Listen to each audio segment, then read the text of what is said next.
Hello and welcome to this News Mobile special. I am Saurabh Shukla.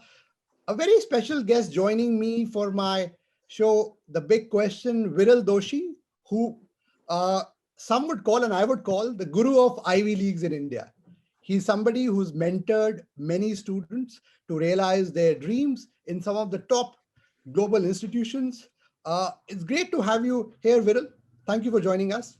Thank you, Saurabh. What a pleasure to be with you today. Yeah. Viral, just run me through your journey. How did this happen? I know that you studied in the US, you got back. How did this whole mentoring thing come to you? I think I have to go back into history. I was studying in Mumbai.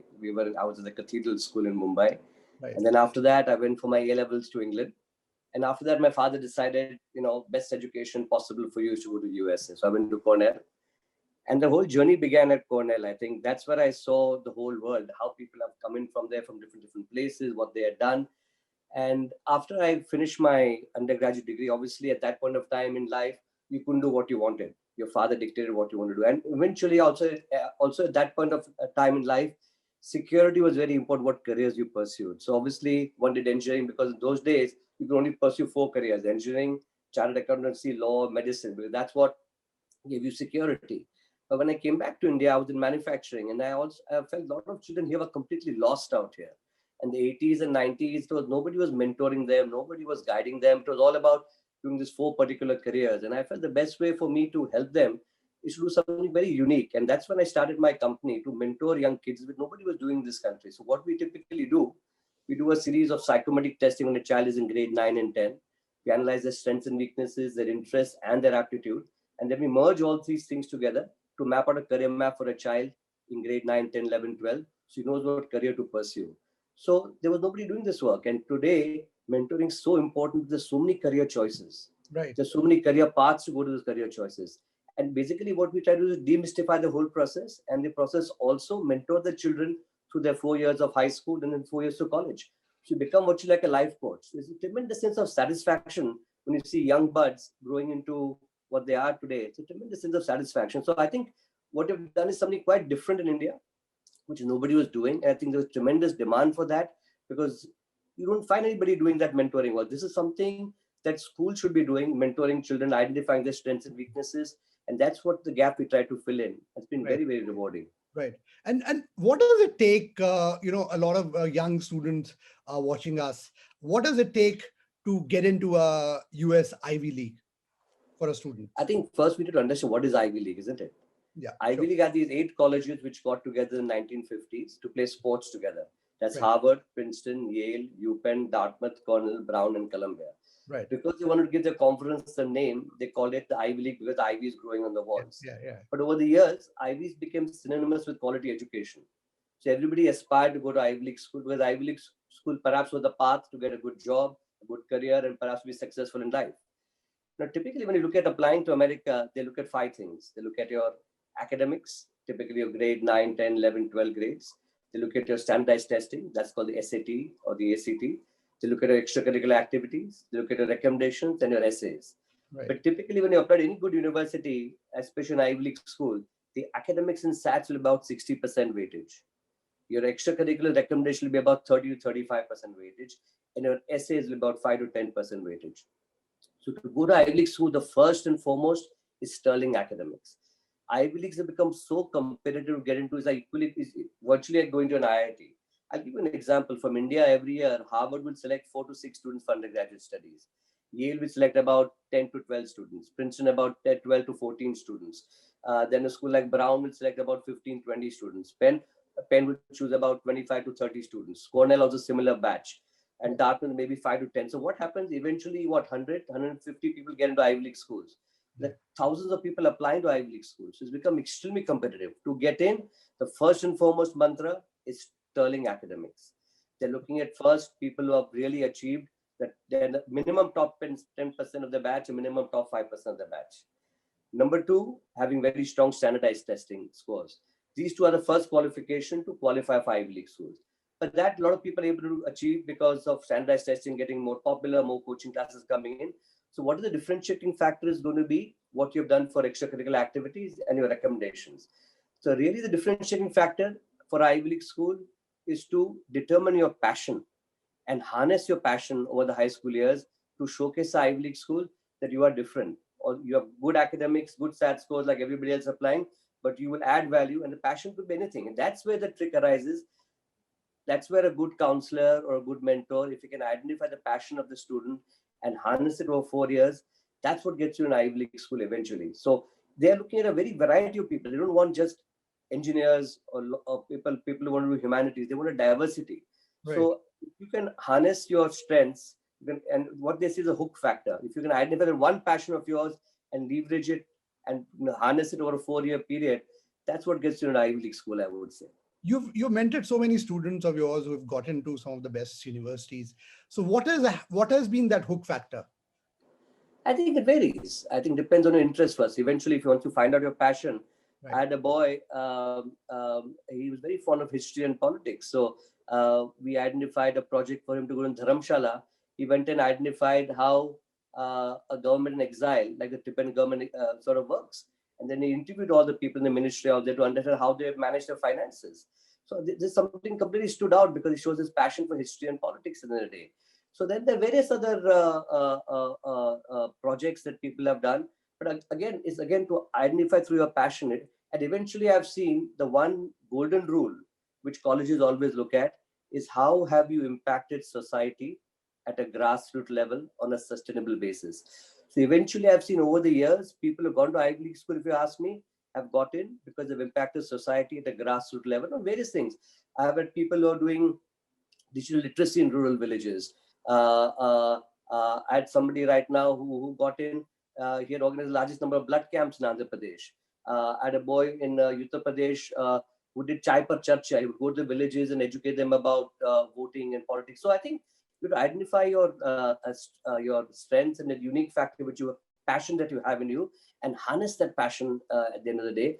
And if you can harness that passion and leverage it and showcase it properly, that's what eventually gets you an Ivy League school. But the mantra is helping people at a grassroots level on a sustainable basis. If you can do something like that, that will be something which is a winner. And this is something that I always tell parents, don't be in a hurry, because a lot of parents have got very aggressive to start doing things in grade 9 and 10. Yeah. I said, allow grade 9 and 10 to be your exploratory years. Find out what your child wants to do, consolidate in grade 11, and then apply in grade 12. But paranoia is set in everywhere in the urban cities in India to apply as quickly and as early and as early as possible. I said, you can't do that. A child's passion will only come out after grade 10 or grade 11 typically. Right. And what about, a lot of people say that, see, in India, I'm sure a lot of students apply for a scholarship as well. Does applying for a scholarship harm your chances, especially in undergraduate admissions? In some of That's these? a very good question. Typically, in America, there is no word called a scholarship. It's called financial aid. Yeah, okay. It's a combination of a scholarship, to some extent merit scholarship. It could be a grant where tuition is paid for you to some extent. It'll be a work study where you work and you on the campus and repay the university, and a loan which you repay over a 10 to 20 year period. So in America, it's a combination of all these things. Now, typically in the Ivy League schools, Harvard, Princeton, Yale are completely need blind. If you ask for aid, it doesn't diminish your chance. Dartmouth, decent aid. Cornell gives handsome scholarship because the Tata Foundations give them huge amounts of money to give handsome scholarships. Right. As far as other schools are concerned, like let's say Columbia, UPenn, Dart, and Brown, if you ask for aid, your chances will diminish. But in America, remember, the financial is not necessarily only in the Ivy League school. You can get very handsome financial in the liberal arts colleges. So if people are looking at financial aid, they should be very strategic as to what sort of colleges will give them financial aid. So in Ivy Leagues, Harvard, Princeton, Yale are need blind. Dartmouth, the college will give you some aid, but the college will not give you aid. But there are lots and lots of liberal arts colleges which give you very handsome aid. So in America, when you have the 3 types of universities that you apply to, state universities like Michigan, Berkeley, etc., they don't give you aid because they're funded by the government. To the private universities like UPenn, Dartmouth, USC, NYU, majority will not give you aid. A few of them will give aid. And then you have the small liberal arts colleges like Amherst, Williams, Middlebury. They give very handsome financial aid. So if you're looking for aid, look at the liberal arts colleges, because getting into a Harvard, Princeton, Yale is virtually next to impossible. I mean, it's so competitive. You can't bank on that. But if you apply liberal arts colleges, handsome aid is available. But answering your question, at schools like Stanford, if you ask for aid, your chances diminish. At schools like Columbia, Brown, Dartmouth, UPenn, it does diminish. But if you apply to Harvard, Princeton, Yale, you shouldn't have a problem at all. They'll give you a handsome aid if you qualify to get in. Right. That's a very, very interesting thing. I'm sure our students will really gain from this. Coming to the SAT now, I now know that the recent notification says that no longer that's essential for most universities now. In fact, that's so. So for students who have already given it, people who are planning, what was your advice? No, I think we need to qualify that statement. Yeah. What has been happened is the College Board who conducts the SAT exam. There are two types of SAT. One is called the SAT 1, which is a scholastic aptitude test, which is maths and English, and one is called the SAT subject test. Subject test. They have done away with the SAT subject test. Okay. The SAT still remains very much there.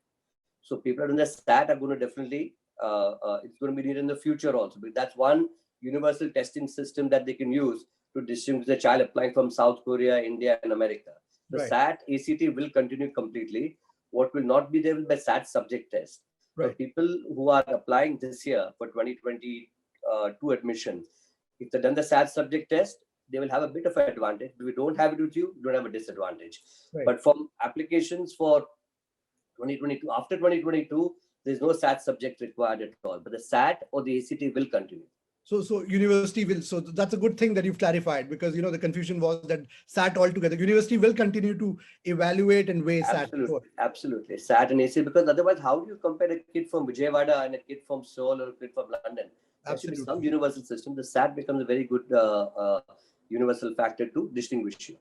Right. And what's your advice on safety schools? A lot of kids, obviously, this is a buzzword I've heard from a lot of young students who come to us for internships. So what is your advice?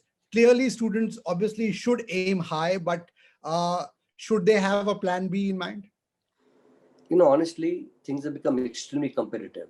In the last 10 years, I have seen a jump of at least 300% in number of Indian students applying to go overseas, to America especially. Why? Rising affluency, foreign exchange freely available, internet becoming a level playing field, and foreign exchange is now easily available. I meant IB schools have come. More and more international schools have come up in India. Right. I remember 10 years ago, there were barely 15, 20 IB schools. There were 150, each sending about 50 kids abroad. So competition increased exponentially. And as a result, what has happened is getting into top schools has become much more competitive. So whenever students come to meet us, I said, you should have a balanced list. Aspire, but have safety schools also. If you don't get into those top schools, that we have safety schools with you. And the beautiful part about America, Saurabh, if I may share with you, you aspire to go to good university. If you can't make it, and when you apply, you can always transfer. The joke in America, it's easier to transfer to a top college than getting as a freshman.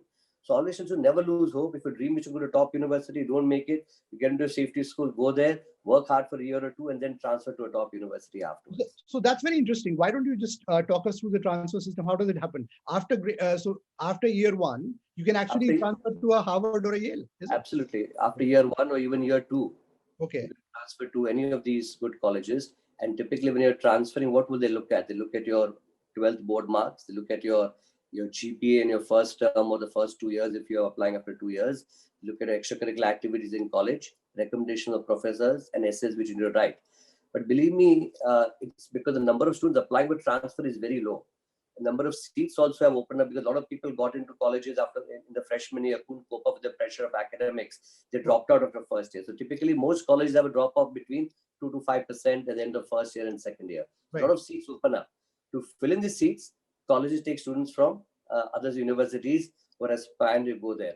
I mean, on average, some of the top Ivy League schools take between 90 to 120 transfers every year. I mean, Cornell took 700 transfers last year. So huge numbers. Berkeley took 3,000 transfers, sir. So I always tell people, never lose hope. If you have a dream to go to a college, if you can't get in, aspire. And then after 1 year, 2 years, you will make it there. I've seen it with at least more than 80% of my kids. They got into their college of their choice after 1 year or maximum 2 years. Right. And what is your mantra, for a lot of students who are in, say, grade 11, 12, they're already preparing for, going to the US. What is your mantra for them? What is that? My mantra has been very simple over the years when people come to meet me, any talks that I do. It's first academics, second academics, third academics, fourth academics, and fifth academics. People have forgotten that, you know. There's a whole been now in Delhi, Bombay, the profile building industries. People are building profiles. People in seventh and eighth, parents are asking, what project should my child do? I said, no, where does this come from? And colleges are able to see through this completely. And they said, Mr. Doshi, we are here to educate them. First, show us good academics. And this is what people have forgotten.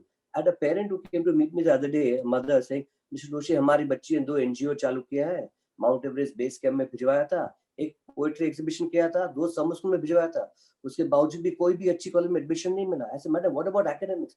No, Mr. Doshi, all my mothers in the kitty party told me first focus on profile building. The new mantra which has come up in this country, I don't know where. So I tell people, focus on academics, be a topper, be in the top 5%, do competitions all over the country, all over the world.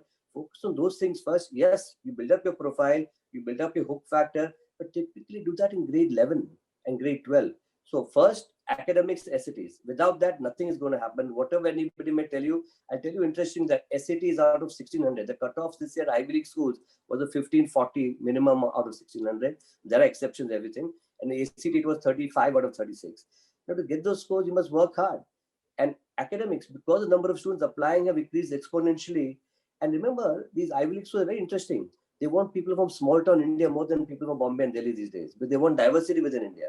Right. So children in the urban cities are finding it more difficult to get into the Ivy League school than a person from a small town. If a guy comes to me from Surat or Nagpur or Bhagalpur, I said, you have a better chance of getting in than somebody from Bombay or Delhi because they want diversity in India.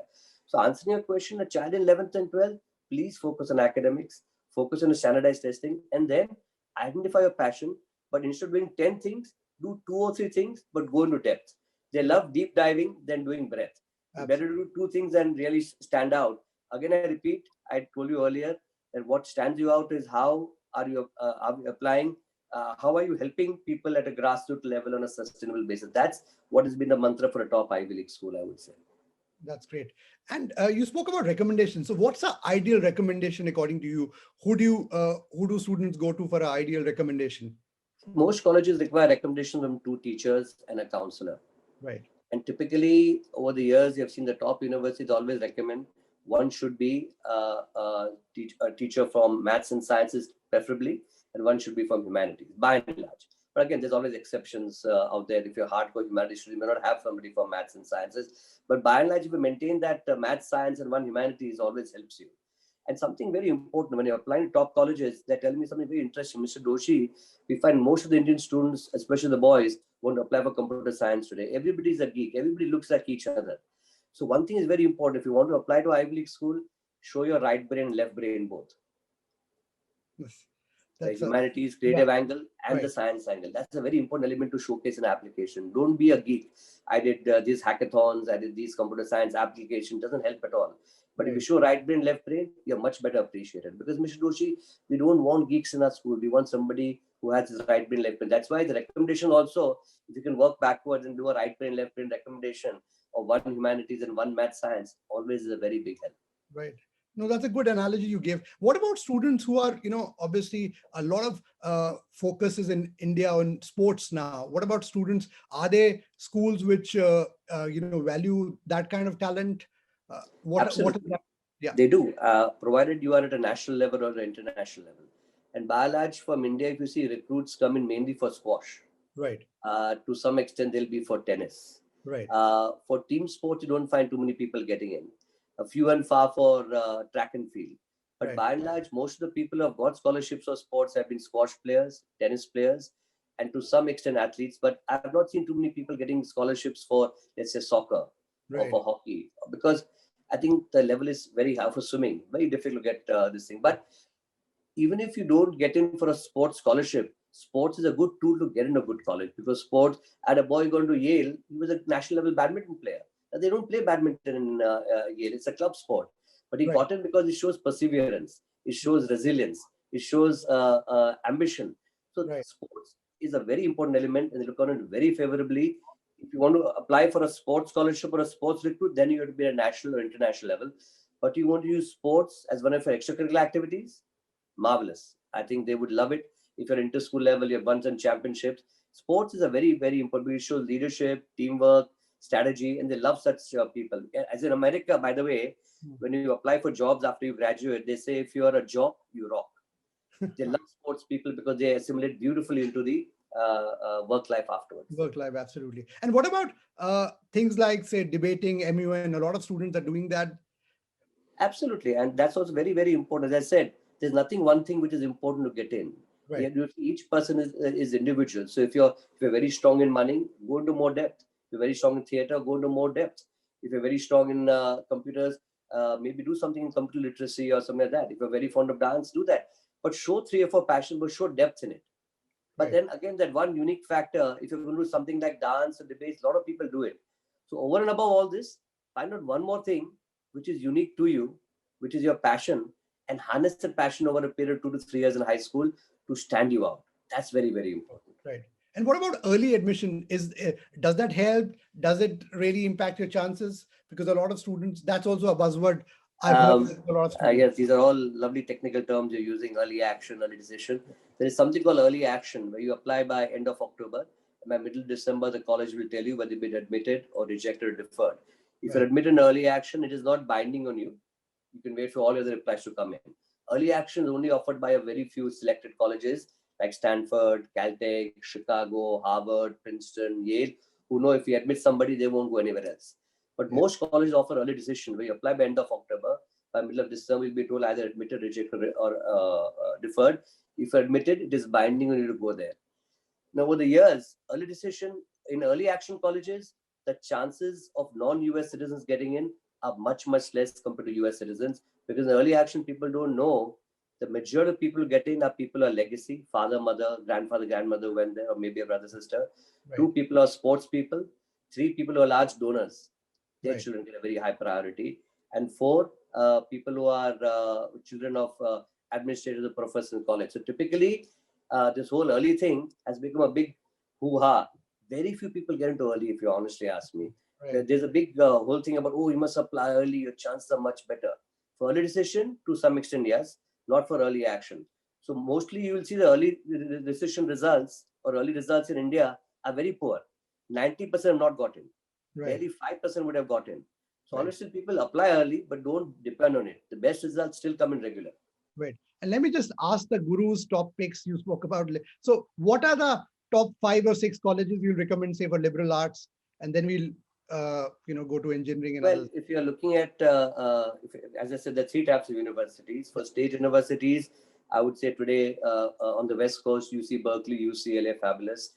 In the South, UT Austin, Georgia Tech is superb. In the Midwest, University of Michigan, which is great. And in the East Coast, you've got University of Virginia, which is superb. These are the top state universities where the fees are 2/3 of the private universities, and it offers you both professional courses like engineering, law, medicine, architecture, to liberal arts. In private universities, which offer the same sort of curriculum, obviously you've got the Ivy League schools, you've got Stanford, you've got no rocket science, MIT, Caltech, Chicago, Northwestern, Duke, Carnegie Mellon, Vanderbilt, you can just name them.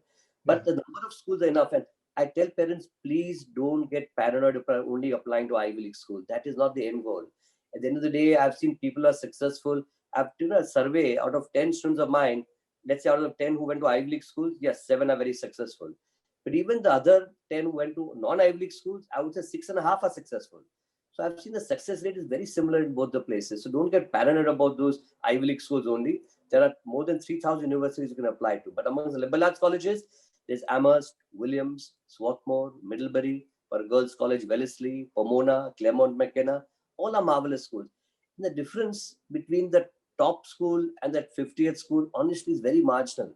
बोलते हैं हिंदी में 19-20 का फर्क है. There's no difference at all. But it's more of a brand. It's like wearing a Rolex watch and wearing a Tissot or wearing this thing. It's more about, sometimes, ask yourself, today people are stressed. Why? Because the brand is very important for us. We remove the word brand from your application, upload a good school which is a good fit for you, you'll be very happy. That's when happiness is not coming. People are aspiring. Abilities here, they're aspiring here. So at the end of the day, I always tell people, it's not your undergraduate degree which counts. It's your postgraduate degree. Go to a college at an undergraduate degree where you'll blossom. Eventually, the brand should come at a postgraduate degree. But India, because of rising affluency and the social circuit, we want a brand even at an undergraduate degree. And this is the biggest mistake people are making. Disappointments are so high because of people not selecting the right colleges. Right. That's a great one. And for a lot of parents who are watching us, they are obviously anxious in a COVID-led world. How do they make sure students prepare? Because these are, especially for undergraduate, these are just 18-year-old. First time they're going. Most of them going out of their houses. What is, since you have studied in the US, what is the best way to prepare themselves? I don't think they should worry at all. I think if you are concerned, you should see the American parents. They're more concerned than Indian parents also. They won't even send a child if the person is studying if you're living in Boston, he wants to go to Providence or Brown. They won't send him if they're not assured. So I think the colleges have taken a lot of care. You'll be amazed if you go and see a college, the care they have taken for COVID testing, social distancing, the dormitories, they have one room apart. Even in classes, you'll see they have one seats are kept apart and wearing masks. I mean, regularly tested. So you don't hear of too many cases in colleges where the cases have gone up. So I think relax. I think much as you are concerned, the colleges are more concerned because their reputation is at stake and they're going to spread the disease. So they will take more care of testing than you would have even thought of. So I would say relax. If the schools have opened up, please go there. But the child today will have to be prepared for the next 1 or 2 years minimum. There will be hybrid education where some classes will be physical, face-to-face, some will be online. Classes which are very huge with 500 people in a class, you will have teachers teaching you online. Classes which are very small with 20, 30 students, teachers will teach you face-to-face because the teachers themselves, as people of 50, 60 plus professors, don't want to come and teach right now. That is why they'll be competent. So people have to get adapted to the hybrid model. And once they accept that, believe me, even if you let your child go to America right now, believe me, you should have no problem at all. And you'll be very happy because I'm telling you, I've been in America last 7 months and talking to all the admission directors and the presidents of colleges. They say, Viral, you think we are going to not take care of these students when they come here? We are more concerned than their parents because they're far away. So we'll take a lot of care for them. So don't worry at all. Close your eyes and send your child if you need to at this point of time. Before I wind up, one question. I know a lot of parents in India, they aspire the best for their kids. But if there is a difference between a student getting into one of the not the best college and maybe getting a good university here in India, because a lot of schools are liberal arts and other streams are coming up in India, what would you advise? It's funny you say this because when parents and students come to meet me, I'm a big fan of even staying back in India if you have the ability to stay back. Only problem in India is become very, very competitive and number of colleges are very few. If you look at liberal arts colleges like Ashoka, Kriya, Symbiosis, there are few and far. How many colleges are there? And number of students have increased. So for me, and at the end of the day, it's a very expensive education rate. You're spending 2.5 crores for 4 years. Not everybody can afford it. So I always tell people, if money is an issue, I would say Indian education is superb. Let your child aspire to go to a good liberal arts college out here and stay out here for undergrad degree and then go abroad for a postgraduate degree. As a matter of fact, look at the success stories in Silicon Valley.